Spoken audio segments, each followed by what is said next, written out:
তানিম যখন ডিভোর্স পেপারে সই করছিল তার 1 সেকেন্ড আগেও আমি ভেবেছিলাম সে তার সিদ্ধান্ত বদলাবে, কিন্তু আমাকে অবাক করে দিয়ে সে সই করে দিল। 7 বছরের সংসারের ইতি টানল সে। বাবা আমাকে কোর্ট থেকে টেনে বের করে আনলো, কারণ আমি হাঁটার মতো শক্তি পাচ্ছিলাম না। তানিম একটা বার আমার দিকে তাকালো না। তানিমের ছোট বোন তানভি আমার দিকে করুণা দৃষ্টিতে তাকালো। এসে আমার হাত ধরলো তানভি। দেখো ভাবি, ও সরি, এখন তো তুমি ভাবি না। যাই হোক, যা হয়েছে তা তোমাদের দুজনের জন্য ভালো হয়েছে।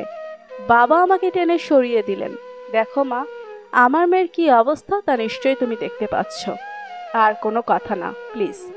কখনো ধমক পর্যন্ত দিইনি আমার মেয়েকে। কেন?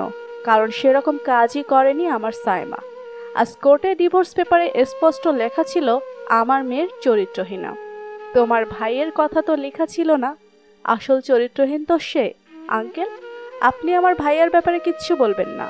লেগেছে তো গায়ে, সত্যিটা বলার পরেও গায়ে লেগেছে। আমার মেয়ের নামে যে মিথ্যে বলা হয়েছে, তখন এই বাবার কেমন লেগেছে ভাবো। চলো সাইমা, এরা শুধু চরিত্রহীন না, হৃদয়হীনও। আমি ঘুরে দাঁড়ালাম। একটু যাওয়ার পর দাঁড়িয়ে পেছনে তাকালাম। তানভি আগের জায়গায় দাঁড়িয়ে। তানভির কাছে গেলাম। তানভি, তানিমকে বলে দিও একটা সময় আমার কাছে সে যাবে, যেতে তাকে হবেই। বলে দিও তাকে আমি আজ এখনই ক্ষমা করে দিয়েছি, তবে কখনো গ্রহণ করব না আর। তানভি কিছু বলতে নিয়েছিল, বলতে না দিয়েই আমি হাঁটা শুরু করি। আমার কলিজা ছিঁড়ে যাচ্ছে। আমি কিভাবে মুভ অন করব তা ভাবতেই নিঃশ্বাস বন্ধ হয়ে আসছে। তানিমকে ভুলে থাকা আমার জন্য কতটা সহ্যকর তা আমি জানি না। তানিম আর আমার বিয়েটা পারিবারিকভাবেই হয়েছিল। তখন আমি কলেজে ভর্তি হয়েছি মাত্র। তানিম আমাকে কলেজে যাওয়ার সময় দেখে আর তার পরের দিনই বাসায় প্রস্তাব নিয়ে আসে। ছেলে এস্টাবলিশড, ভালো পরিবার, দেখতে সুন্দর। আমার বাবা মাও রাজি হয়ে যায়। 1 সপ্তাহের মধ্যেই বিয়ে হয়ে যায়। আমি কখনো রিলেশনে জড়াইনি। তানিমের সাথে প্রথম দিনেই আমার স্বপ্নের কথা বলেছি। আমি আমার জামাইকে কেমন ভালোবাসবো, তার থেকে কি কি চাই সব। আমার চাওয়াগুলো সামান্য। বৃষ্টিতে ভেজা দুজনে, মাঝে মাঝে রিকশায় ঘোরা, হাত ধরে সোডিয়াম লাইটের আলোতে হাঁটা, মাঝে মাঝে ছোটখাটো গিফট হোক তা একটা ফুল বা চকলেট। তানিমকে আর বলতে হয়নি। প্রতিদিন আসার সময় একটা ফুল এনে প্রপোজ করত। মনে হতে যায় প্রথমবার প্রপোজ করছে। ঘুরতে নিত। এদিকে আমার পড়ালেখাও চলছিল। শ্বশুর বাড়িতে মানুষ বলতে আমি, শ্বশুর শাশুড়ি, আমার ননদ আর তানিম মিলেমিশে বেশ চলছিল।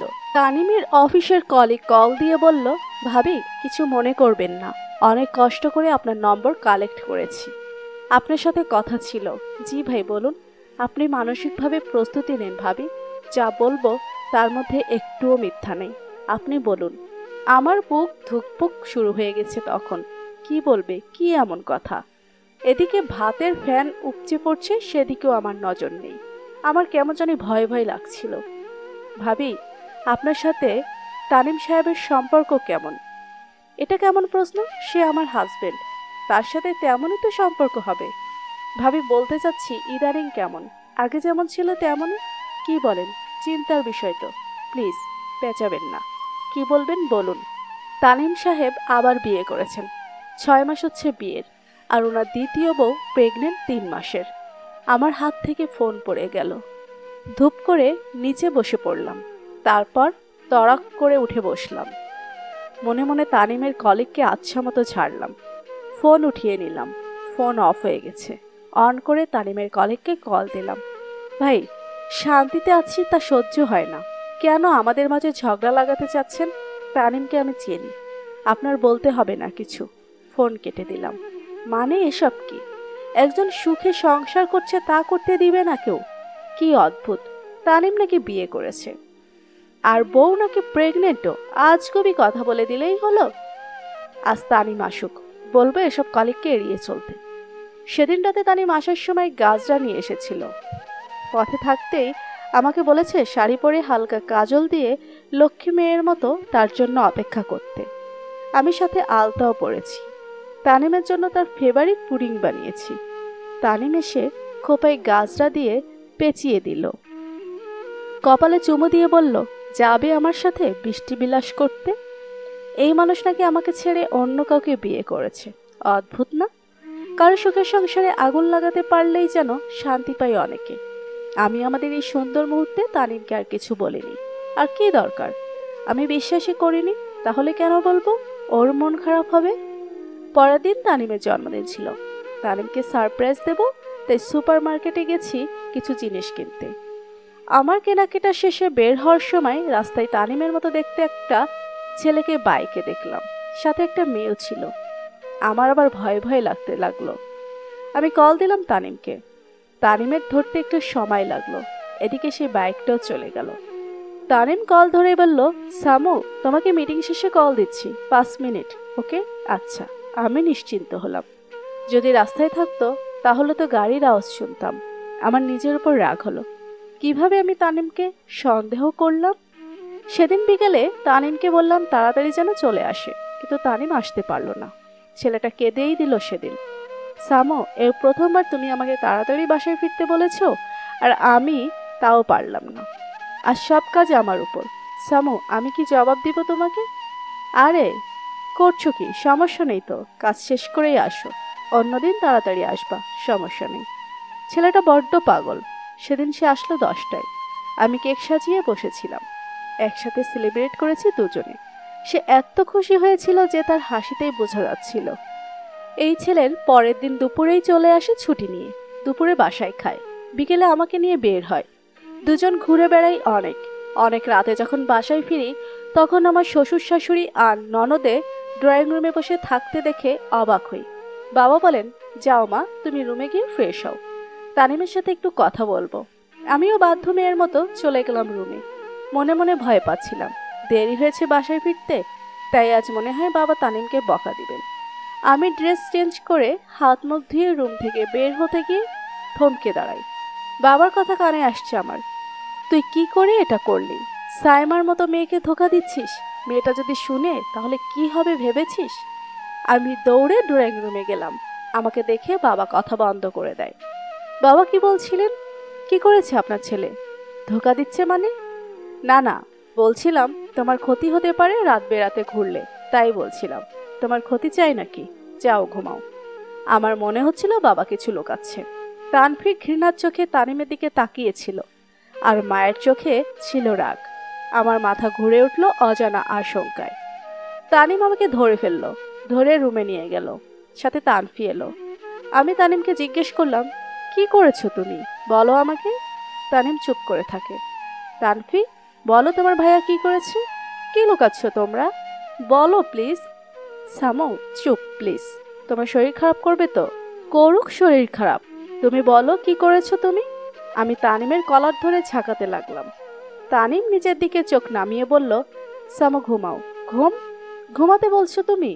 ঘুম আসবে আমার? ভাবি, কিচ্ছু হয়নি, শুধু শুধু রিয়াক্ট করছো তুমি। ভাইয়া কি করবে? তুমি ভাইয়াকে চিনো না? না, চিনি না। তোমার এই ভাইয়াকে আমি চিনি না। দেখছো না চোরের মতো মুখ লুকাচ্ছে। আমি কাঁদতে লাগলাম।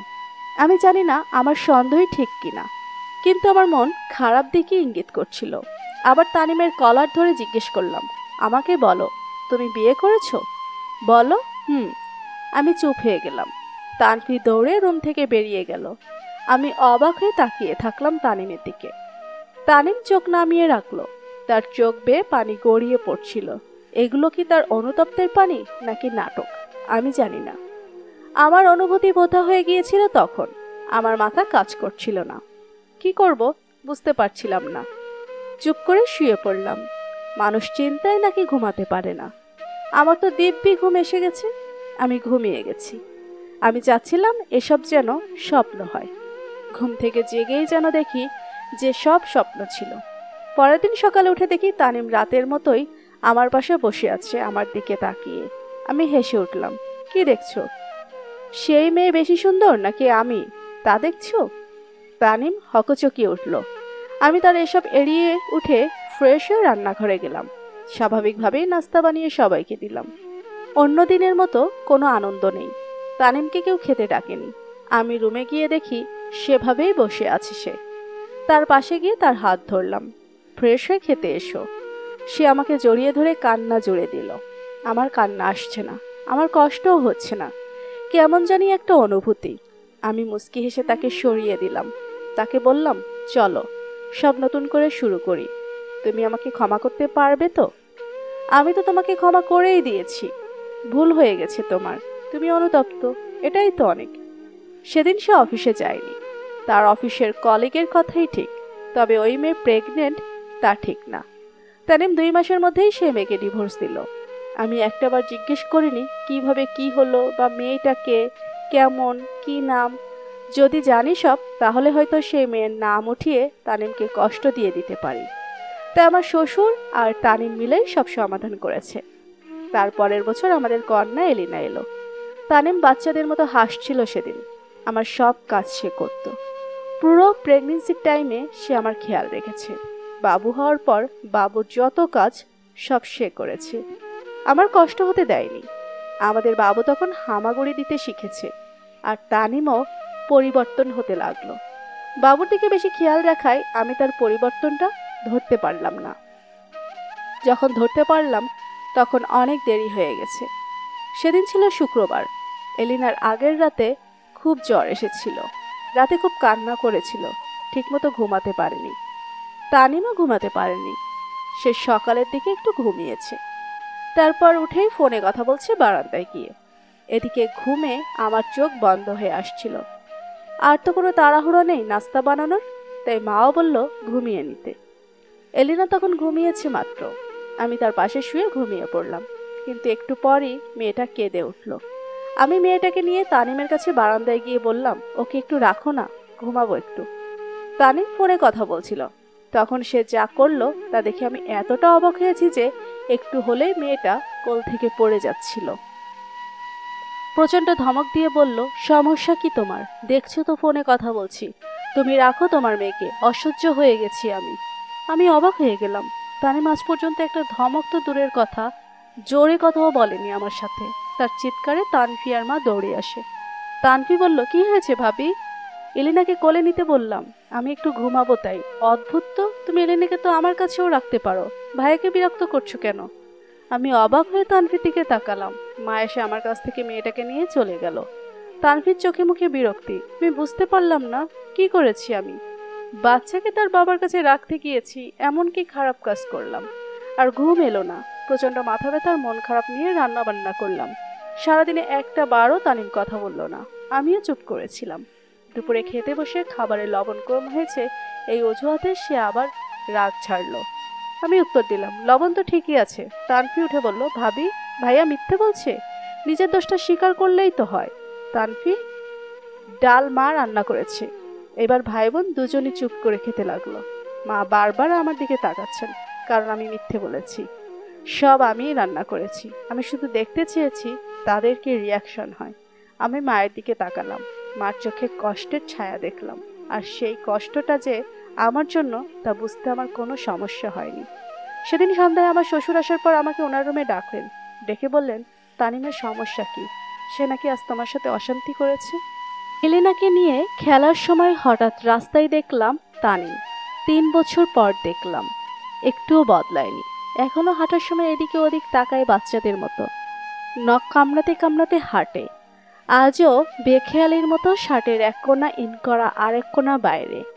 একটা পরিবর্তন আছে অবশ্য, চোখের নিচে কালি, কেমন জানি দিশেহারা ভাব। এলিনাকে নিতে আসেনি তো? বুকটা ধক করে উঠল। আমি কিছুতেই এলিনাকে দিব না। এলিনা জানে তার বাবা বিদেশ থাকে। মেয়েটা প্রতিদিন বাবা কবে আসবে বলে বলে জান দিয়ে দেয়। আজ যদি বাবাকে পাই তাহলে তার ভাবতে পারছি না আমি। এলিনাকে বুকে আঁকড়ে ধরে বসে থাকলাম।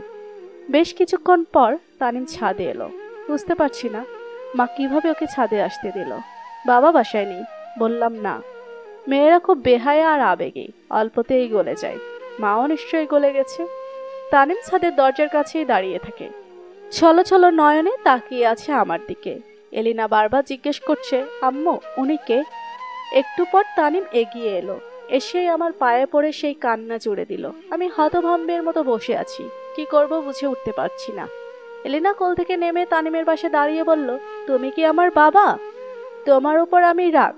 আম্মু তো রাগ না, আম্মু তো তোমাকে দেখেছি আগে, আমি তো দেখিনি, তাই আমি রাগ।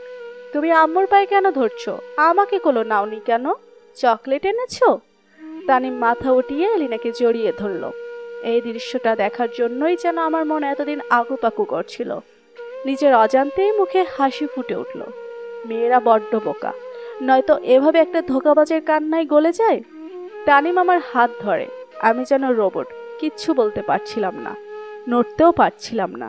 কেমন জানি স্বপ্ন স্বপ্ন লাগছিল সব। সামু, প্রকৃতি প্রতিশোধ নেয়। রুমা অন্য এক ছেলের সাথে চলে যায়। আমার 3টা বছরের একটা দিনও শান্তিতে কাটেনি। তোমার অভাব আমি প্রতিটা সেকেন্ড অনুভব করেছিলাম। তোমার প্রতি যে অন্যায় করেছি তার ক্ষমা আসলে হয় না। 3 বছরে একবারও তো খোঁজ নাওনি। কোন মুখে নিব? আমার কি সেই মুখ আছে? আমি তো তোমার সামনে আসারও যোগ্য না। আজ অনেক কষ্টে সব লজ্জা কাটিয়ে চলে এসেছি। তুমিই আমার সব। এখন থেকে তুমি যা বলবা তাই হবে। তুমি যদি বলো বসে থাকতে, তো বসে থাকবো। তুমি যদি বলো এখনই ছাদ থেকে লাফ দিব, তুমি আমাকে ফিরিয়ে দিও না প্লিজ। যে আমার সাথে 2বার প্রতারণা করেছে, সে যে আবার করবে না এমন কোনো গ্যারান্টি আছে? কোন সাহসে তোমাকে বিশ্বাস করব আমি? আর কোন সাহসে তুমি আমার কাছে এসেছো? সামো, আমাদের ভালোবাসার সাহসে এসেছি। প্রতিটা দিন তোমার অভাবে কেঁদেছি, সেই সাহসে এসেছি। আমার মা আর বোনের কষ্ট দেখেছি তোমার জন্য, সেই অধিকারে এসেছি। তোমার মাকে তো কল দিয়েছি, উনি কেটে দিলেন। কিসের কষ্ট? মা লজ্জায় ফোন রিসিভ করেনি। বিশ্বাস করো, প্রতিদিন তোমার জন্য কাঁদে। তানভি বিয়ের দিনও ভাবি ভাবি করে জান দিয়ে দিল। আমাকে ফোন দিয়ে প্রতিদিন বলে তোমাকে নিয়ে আসতে, তোমার কাছে ক্ষমা চাইতে। এখন আমার হাতে কিছু নেই, আমার বাবা মা আছে, তারাই সিদ্ধান্ত নেবে। আমি রাজি করাবো, সবটুকু দিয়ে রাজি করাবো। তুমি বলো, ওনারা রাজি হলে তুমি যাবে তো? দেখা যাক। প্লিজ সামু, আমাদের মেয়েটার জন্য হলেও রাজি হও। দেখো মেয়েটা কত খুশি আমাকে দেখে। আমি এলিনার দিকে তাকালাম। মেয়েটা খুশিতে ডগ মগ করছে যেন। বাবা বাবা বলে ছড়া সাজাচ্ছে, বাবার হাঁটুতে বালু ঝেড়ে দিচ্ছে। আমার কেন জানি মায়া লাগলো মেয়েটার জন্য। আমি তানিমকে কি বিশ্বাস করব? দোটানায় পড়ে গেলাম। বাবা আসলো সন্ধ্যার পরে। সাধারণত বাবা এশার নামাজের পরে আসে। এসে আগে এলিনাকে কোলে নেয়, নিয়ে দিনের হালচাল জিজ্ঞেস করে। আমার মাথায় হাত বুলিয়ে বলে, হ্যাঁ রে মা, তোর কোনো অসুবিধা হচ্ছে না তো? শরীর ভালো তো? এই 3 বছরে একটা দিনও এই রুটিনের বাইরে যায়নি। আর গেল? বাবা তাড়াতাড়ি এসেছে কারণ মা ফোনে বলেছে তানিম আসার কথা। আজ এলিনা নানা ভাই বলে দৌড়ে গিয়ে কোলে ওঠেনি। আজ সে তানিমের সাথে ব্যস্ত। বাবা কোনো রকমে হাত মুখ ধুয়ে তানিমের মুখোমুখি বসলেন। বাবা চুপ করে সোফার হাতায় টাট্টু বাজাচ্ছে। আসলে বাবা মনে মনে কথাগুলো সাজিয়ে নিচ্ছে। প্রথমে তানিমই কথা বলে, বাবা, আমি সামুকে নিতে এসেছি। সায়মার সাথে তোমার কি? শুনেছি তোমার অন্য কেউ আছে। বাবা, আমি সব নতুন করে শুরু করব। সামুর সাথে শুরু করব। আমি ভুল করেছি। আমি জানি আপনারা ক্ষমা করবেন না। যতক্ষণ আপনারা ক্ষমা করবেন না, ততক্ষণ আপনার পায়ে পড়ে থাকবো। এই বলে তানিম বাবার পা ধরে বসে থাকে। বাবা মহা ঝামেলায় পড়ে গেল। বাবা উঠে গিয়ে মার সাথে আলোচনা করতে লাগলেন। মার একই কথা, মেয়ে দিব না। তানিমকে সে কথা জানিয়ে দেয়া হলো। তানিম কাঁদতে লাগলো। আমার কি হয়েছে তখন জানি না। আমি বলে বসলাম যে আমি যাব। আমার বাবা মা আমার মুখের দিকে তাকিয়েছিলেন। বাবা বললেন, বিশ্বাসঘাতককে সুযোগ দেওয়া ঠিক হবে না। আমি বললাম, শেষ সুযোগটা দিই। এরপর বাবা মা আর কিছু বললেন না। আর আমিও জানতাম না এই সুযোগটা দেয়া যে আমার কত বড় ভুল ছিল। আমি তানিমদের বাড়িতে গেলাম। তানিম সেই প্রথম দিনের মতো করে পুরো বাড়ি সাজিয়েছে। আমাকে নতুন করে প্রপোজ করেছে। কিন্তু সবকিছু কেন জানে আমি মেনে নিতে পারছিলাম না। আমার চোখে বারবার তানিম আর রুমার বিয়ের সাজটাই ভাসছিল। আমি আমার একটা ফ্রেন্ডকে দিয়ে খোঁজ লাগালাম, আসলে রুমা অন্য ছেলের সাথে চলে গেছে কিনা, এবং দেখলাম যে হ্যাঁ, সত্যিই রুমা কাজটা করেছে। আর গেছে কার সাথে? রুমার বড় বোনের জামাইয়ের সাথে। শুনে থ হয়ে গেলাম। মানে এটা কি? এই গোলক ধাঁধার মধ্যে কেন চলছে সব? রুমা তানিফের ফ্রেন্ড। রুমার বোন রুহি আমার সতীন ছিল একটা সময়। পরে রুমা সতীন হলো। এখন রুমা আবার নিজের বড় বোনের সতীন। মানে এসব কি? এই 2 বোনের কি আত্মসম্মান বলে কিছু নেই? কেন জানি একটা প্রশান্তি কাজ করছিল, কারণ রুহি এখন বুঝতে পারছে যে অন্যের স্বামী কেড়ে নিলে কেমন লাগে। আমি তানিমকে বিশ্বাস করতে আরম্ভ করলাম, কিন্তু আমার শ্বশুরের স্মৃতিগুলো আমাকে খুব কষ্ট দিত। উনি থাকলে আমাকে দেখে অনেক খুশি হতেন। এলিনার নামটা ওনারই দেয়া। কত খুশি হয়েছিলেন যেদিন এলিনা হলো। সব ঠিকঠাক চলছিল। এলিনা প্রচন্ড বাপ ভক্ত হয়ে গেছে। বাবা ছাড়া কিচ্ছু বুঝে না এখন। অফিসে গেলে 1000বার কল দিবে আর তানিমও বিরক্ত না হয়ে কল ধরবে। বাবা মেয়ের মিল দেখে নিজের কাছেই ভালো লাগছিল। এলিনার একটা স্বভাব পেয়েছে আমার শ্বশুরের। ভাজাভুজি খেতেন তিনি অনেক। এলিনার জন্য এসব করতে হয়। সারাদিন এত ব্যস্ত থাকি যে আগের কথা মনে করার সময়ই পাই না। আর রাতে তো তানিম থাকে। ওর মুখে সামু নামটা শুনলেই সারাদিনের ক্লান্তি শেষ হয়ে যায়। এর মধ্যে একদিন আমি বাবার বাড়ি যাব। তানিমের ছুটি নেই। এলিনাকে নিয়ে যাব, কিন্তু সে যাবেই না। সে তার দাদু আর বাবাকে ছেড়ে যাবেই না। আমার কেমন জানি খারাপ লেগে উঠল। 3টা বছর আমার বাবা মা এলিনাকে কষ্ট করে বড় করেছে। আমি তো প্রায় সময় অচেতনের মতো থাকতাম। সব সামলেছে মা আর বাবা। এখন যদি তারা শুনে যে এলিনা তাদের কাছে যেতে চায় না, তাহলে কষ্ট পাবে। তাই আমি আর গেলাম না। পরের দিন বাবা মাই চলে এলো। অনেকদিন পর দেখা হয়েছে নানা নানুর সাথে, কিন্তু কোনো রকম উচ্ছ্বাস দেখলাম না আমার মেয়ের মধ্যে। মা বাবা ভেবেছেন দৌড়ে আসবে এলিনা, কিন্তু এলো না। বাবা মা যতক্ষণ ছিল এলিনা ধারে কাছেও ঘেঁষেনি তাদের। আমি তানিমকে রাতে ব্যাপারটা বললাম। তানিম বলল, ও ছোট মানুষ তো, মনে কষ্ট নিও না, বড় হতে হতে ঠিক হয়ে যাবে। আমিও ব্যাপারটা মেনে নিলাম। কয়েকদিন পর দুপুরে খাওয়ার পর আমি একটু বিশ্রাম নিতে রুমে এলাম। এলেনা তার আগেই শুয়ে পড়েছে। আমি ওর পাশে শুয়ে চুলে বিলি কেটে দিচ্ছিলাম। হঠাৎ এলিনা আমাকে প্রশ্ন করে, আম্মু, নানা নানু কিভাবে রাক্ষস হলো? কি বলছিস সেসব? ওরা রাক্ষস হতে যাবে কেন? হ্যাঁ তো, ওরা রাক্ষসই তো। তাই আমি ওদের কাছে যাই না, আমার ভয় করে। তোকে এসব কে বলেছে? দাদু বলেছে। আমি তখনই মায়ের কাছে গেলাম। আমি তো এজন্যই ভাবি আমার মেয়ে নানা নানুর জন্য পাগল ছিল, এখন কি হলো? মা, ইলিনাকে এসব কি শিখাচ্ছেন? আমার বাবা মা রাক্ষস কেন হবে? আপনি ওকে তাদের থেকে দূরে কেন সরাচ্ছেন? সে কি?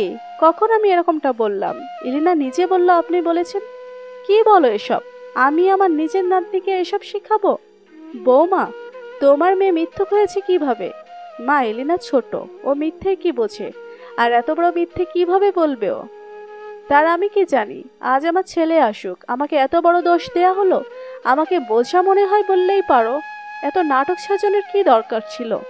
বলতে বলতে তিনি কেঁদে ফেললেন। আমি নির্বাক হয়ে গেলাম। আমার কান্না পাচ্ছে খুব। এসব কি হচ্ছে? আমার মেয়েকেও আজে বাজে শিক্ষা দিচ্ছে।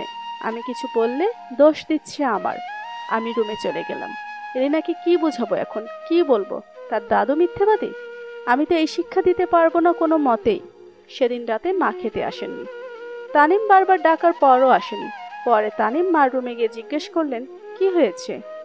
ডুকরে কেঁদে উঠে মা সব বলল। তানিম আমাকে ডেকে বলল, এলিনা সত্যি এরকম বলেছে? হ্যাঁ। ঠিক আছে, তুমি যাও। আমি চলে এলাম।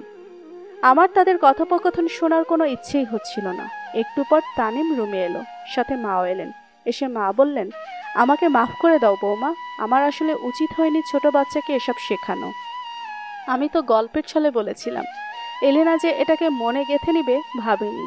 এটা বলেই মা চলে গেলেন। তানিম আমার পাশে বসে আমার হাত ধরে বলল, সামু, মার বয়স হয়েছে, কি বলতে কি বলে জানে না। কিছু মনে করো না প্লিজ। সমস্যা নেই, যা হওয়ার হয়ে গেছে। উনি ভুল বুঝতে পেরেছেন, এটাই অনেক। তারপরে আর উল্লেখযোগ্য কোনো ঘটনা ঘটেনি। সকালে আমার কপালে চুমুয়ে গিয়ে তানিম অফিসে যেত। আসতো ফুল নিয়ে, বৃষ্টি হলে বারান্দায় দাঁড়িয়ে হাত বাড়িয়ে বৃষ্টির ফোঁটা ছুঁয়ে দেয়া, মাঝে মাঝে এখানে ওখানে ঘুরতে যাওয়া, এটা ওটা গিফট করা, এসব নিয়েই সুখে দিন কাটাচ্ছিলাম। আমার ডিভোর্সের 4 মাস আগে একদিন তানফি আসে ওর জামাইকে নিয়ে। ঘরের মধ্যে একটা উৎসব উৎসব ভাব এসে যায়। রান্না বান্না করলাম, তানফির খোঁজ খবর নিলাম।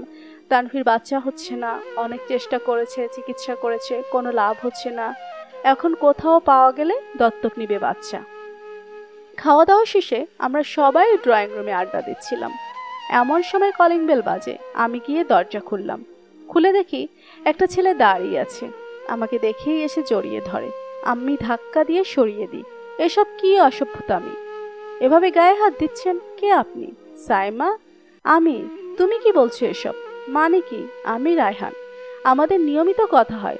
দেখো, অনেক কষ্টে তোমার ঠিকানা জোগাড় করেছি। ফিরিয়ে দিও না প্লিজ। পাগল হয়ে গেছেন? আমি আপনাকে চিনিই না। তানিম এগিয়ে এসে বলল, ওর সাথে কথা হয় মানে? কোনো প্রমাণ আছে?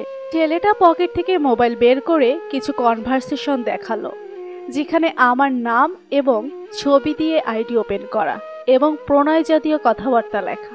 আমি অবাক হলাম। আমার ফেসবুক আইডি আছে, তবে আমি লগ ইন করি না অনেক দিন। লগ ইন করলেই অনেকে অনেক কথা জিজ্ঞেস করে, আমার অসহ্য লাগে এসব, তাই লগ ইনই করি না। আর আমি নাকি ফেসবুকে একটা ছেলের সাথে প্রেমও করে ফেলেছি। এসব ভাবতে না ভাবতেই তানিম আমাকে সজোরে থাপ্পড় দিল। আমি দোষী ছিলাম। সব দোষ স্বীকার করে তোমার পায়ে ধরে ক্ষমা চেয়ে তোমাকে কত তোষামত করে এ বাড়িতে আনলাম, আর তুমি সব কিছুর এই মূল্য দিলে? আমি তো পাপী, আমি তো খারাপ, তুমি তো তলে তলে আরো খারাপ। তানিম, বিশ্বাস করো। চুপ, তোর মুখে বিশ্বাস শব্দটা শুনতে চাই না আমি। তুই বিশ্বাসঘাতক, চরম বিশ্বাসঘাতক তুই। তানফি এগিয়ে এসে বলল, ছি ভাবি, আমার হাজবেন্ডের সামনে আমার মান সম্মানও রাখলে না। ও জেনে গেছে আমার ভাবি এরকম। মা এসে বললেন, একদিন তো খুব বড় বড় কথা বললে, আমি এলেনাকে কি শিক্ষা দিচ্ছি তা নিয়ে কথা বললে। নিজেই তো ঠিক নাই তুমি, এখন এলেনা কি শিখছে? আমার সব স্বপ্ন মনে হচ্ছিল। সেদিনই বাবা মাকে খবর দেওয়া হলো। সেই ছেলেটা সব প্রমাণ দিয়ে চলে যায়। তার নাকি আমার মতো মেয়ের দরকার নাই। সে নাকি জানতো না আমি বিবাহিত। ডিভোর্সের দিনও আমি ভাবছিলাম, তানিম তো জানে আমি কেমন। এত কিছু পরও আমি তাকে গ্রহণ করেছি, আর সে ভুল বুঝে কোনোভাবেই ডিভোর্স দিবে না আমাকে। কিন্তু না, তানিম সব রেডি করতে থাকে। নিজের উপর ঘৃণা হচ্ছিল, তানিমের প্রতি এখনো ভালোবাসা কাজ করায়। এলিনাকে কোর্ট জিজ্ঞেস করে সে কার কাছে থাকতে চায়। এলিনা বলেছে বাবার কাছে। আমাকে একাই আসতে হলো বাবার বাড়িতে এক ডিভোর্সি মেয়ে হয়ে। কিন্তু আমি জানি এলিনা আমার কাছে আসবে, কারণ এটা তো মোহ। এক ধরনের মোহ জড়িয়ে গেছে এলিনা। আমার অভাব বুঝবে প্রতিটা পদে পদে, আর অবশ্যই আসবে আমার কাছে। কিন্তু তানিম, সে তো আসবে না। আমি যেমন তাকে সুযোগ দিয়েছি সে তো দিবে না। দোষ না করা সত্ত্বেও সে দোষ দিচ্ছে আমাকে। তাহলে তার থেকে আর কি আশা করব আমি? এরপর আমি আবার পড়ালেখা শুরু করতে চাই, কিন্তু কিছুতেই মন বসাতে পারিনি। পরে কিছু হাতের কাজ শিখে নিজের হাত খরচ চালানোর মতো টাকা রোজগার করি। বাবার ঘরে বসে কতদিন খাবো? তার মধ্যে একদিন সন্ধ্যায় বাসায় সেই ছেলেটা আসে। এসেই আমার পায়ে ধরে, আপু আমাকে মাফ করে দিন। সেদিন আমাকে নাটক করতে বলেছে তারিন ভাই। আমি ওনার ভার্সিটির জুনিয়র ছিলাম। আমার টাকার খুব দরকার ছিল, তাই এসব করতে বাধ্য হয়েছি। আমাকে টাকা দিবে বলেছে, টাকা দিয়েছেও। আমার মায়ের ওপেন হার্ট সার্জারির জন্য টাকা নিয়েছি, কিন্তু এই হারাম টাকায় আমার মায়ের চিকিৎসা হলেও মাকে বাঁচাতে পারিনি। আবারও মুস্কি হাসলাম। প্রকৃতি প্রতিশোধ নেয়। আমি সেদিন পারলে চরিত্রহীনা ট্যাগটা উঠাতে পারতাম, কিন্তু আমি তানিমের মুখোমুখি হতে চাইনি আর। আমার ডিভোর্সে প্রায় 9 মাস পর একদিন তানফি আসে এলিনাকে নিয়ে। কেমন জানি বিধ্বস্ত লাগছিল ওকে। ও এসে যা বলল, তারপর আমি আবার মুস্কি হেসে ভাবলাম প্রকৃতি প্রতিশোধ নেয়। যেদিন তানিম আমাকে আর এলিনাকে নিতে এসেছিল তার 1 সপ্তাহ আগে সে জানতে পারে আমার শ্বশুর এলিনা হওয়ার পর এলিনার নামে 5 লাখ টাকা রাখেন। সেই টাকা ছিল ওনার জমি বিক্রির টাকা, এটা আমি জানতাম। বাবা আমাকে সবাইকে বলতে না করেছিলেন। এরা এই 5 লাখ টাকার লোভে এসেছিল আমাদেরকে নিতে। আস্তে আস্তে এলিনাকে ওদের বশে করে নেয় প্রথমে, তারপর আমাকে ডিভোর্স দিতে নাটক সাজায়। আসলে রুমা চলে যাওয়ার পর তানিমের সম্পর্ক হয় ওর কলিগের সাথে। এটা যেন তার নেশা। আমার মনে হচ্ছিল রুমা নিজে চলে না গেলেও তানিম ওকে ছেড়ে আরেকজনের কাছে যেত। স্বভাবই তো এরকম। তানিম তার কলিগকে কথা দিয়ে রেখেছে যে আমাকে ডিভোর্স দিয়ে সে ওকে বিয়ে করবে। সেই মেয়ে আবার ডিভোর্সি ছিল, বনিবনা হয়নি তার হাজবেন্ডের সাথে, তাই ডিভোর্স হয়ে গেছে। এদিকে তানিম আমাকে ডিভোর্স দিতে অনেক দেরি করে ফেলে, আর সেই মেয়ে অন্য রিলেশনে জড়িয়ে যায় যা তানিম জানতো না। মেয়েটা তানিমের সাথেও রিলেশন কন্টিনিউ করছিল। আমাকে ডিভোর্স দেওয়ার পর তানিম অন্তকে সেই কলিগ বিয়ের জন্য বলে, কিন্তু অন্ত সেই অজুহাত দেয়। অন্ত আবারও ওই ছেলেকে বিয়ে করে। এর মধ্যে এদিকে তানিমও অন্তকে খুব চাপ দিচ্ছিল। হয়তো সে অন্তকে নিয়েই বাকি জীবন কাটানোর প্ল্যান করেছিল। অন্ত প্রতিদিন তানিমের দ্বারা ডিস্টার্ব হচ্ছিল। পরে সে তার বর্তমান হাজবেন্ডকে সব জানায়। তানিম যদি অন্তর বিয়ের কথা জেনে যায় তাহলে কোনো অঘটন ঘটবে বলে অন্তর ধারণা হয়। একদিন তানিমকে পুলিশ এসে অ্যারেস্ট করে। তানিমের বিরুদ্ধে ধর্ষণের মামলা দেয় এক মেয়ে। কোর্টে সাক্ষী দেয় মেয়ের দুই বান্ধবী। অথচ তানিমের একই কথা, তানিম মেয়েগুলোকে চিনে না এবং তানিমের থেকে মুক্তি পেতে এসব অন্তর্চাল যে এটা বুঝতে আমার অসুবিধা হয়নি। আবার হয়তোবা ঘটনা সত্যি, তানিমের তো কোনো বিশ্বাস নেই। তানিম আজ 2 মাস জেলে। তানভীর হাজবেন্ড এসব জানার পর তানভীকে প্রচন্ড সন্দেহ করতে লাগে, যার ফলাফল হয় ডিভোর্স। এসব টেনশন সহ্য করতে না পেরে মা স্ট্রোক করে প্যারালাইজড। তানভী এসেছে এলিনাকে দিয়ে যেতে। আমি যেন মেয়েটাকে তাদের পরিচয় না দিই, সে যেন না জানে তার বাবা কেমন ছিল। আমি শুধু বলেছি, কি অদ্ভুত তুমি। তানিম আর আমি 3 জনই বিনা দোষে দোষী হলাম। তানভী চোখ নামিয়ে হাঁটা শুরু করে। আমি বসতেও বলিনি তাকে। এদের জন্য আর কোনো জায়গা নেই আমার। আমি সিঙ্গেল মাদার হব। আমার এলিনার গায়ে এসবের কোনো আঁচও আসতে দিব না। সেদিন আমি ফেসবুক লগ ইন করে ম্যারিড স্ট্যাটাসকে সিঙ্গেল করে দিলাম। সবার খোঁচা দেয়া মেসেজের উচিত জবাব দিলাম। সবশেষে এটাই বলবো, বিশ্বাস করে আমি ভুল করিনি, বরং বিশ্বাসঘাতকতা করে তুমি ভুল করেছো।